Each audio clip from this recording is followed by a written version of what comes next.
That's another one. You've got a bad quarterback who's played exponentially worse since the last time you saw him in week 3.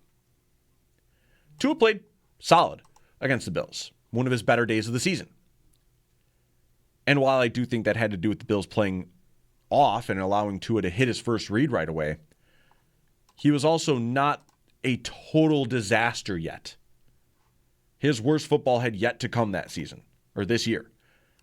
Lo and behold, here we are now, and Tua at one point was tied with Geno in the league lead for interceptions.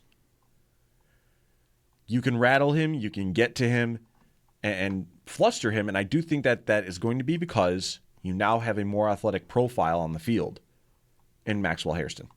Hairston, he has been such a revelation on defense. The loss of Hoyt's going to hurt, but them getting just overall more athletic on defense, I think, has helped them. Hairston, after seeing what he was able to do against Worthy, and Worthy, you can argue, is much more of, he's closer to a gadget guy than he is number one, and there's a wide difference there. I understand that. But watching him go stride for stride with Worthy and really kind of hold it down the last 2 weeks in spot duty. I mean, he's coming back. But for a guy that basically didn't participate in training camp and has really just been on the sidelines rehabbing and getting ready and in the film room and in the meetings and what have you, it's been awesome to see that he is going to be a factor this year. I was worried that we were getting to a point it was going to be a redshirt year for him, that he had missed too much of training camp, he's going to miss too much of the year, and when they're game planning, when they're getting ready for games, they can't drag him along. You saw it last year with Bishop.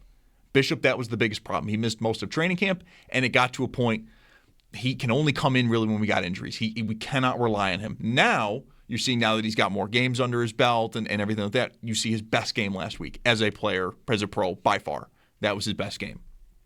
Hairston's kind of been the opposite, where he missed more training camp, more game time, and yet he has come in right away and seems to just be in a great spot. Maybe that's due to Jordan Poyer, the vet presence of just pointing people where to go, putting everyone in good spots, getting everyone comfortable, and letting them just be athletic, being young players, almost ignorance is bliss kind of, just go out and play, go out and have fun. Maybe that is the case. Maybe Hairston is just a smash hit in a draft class that is turning out to be very, very good.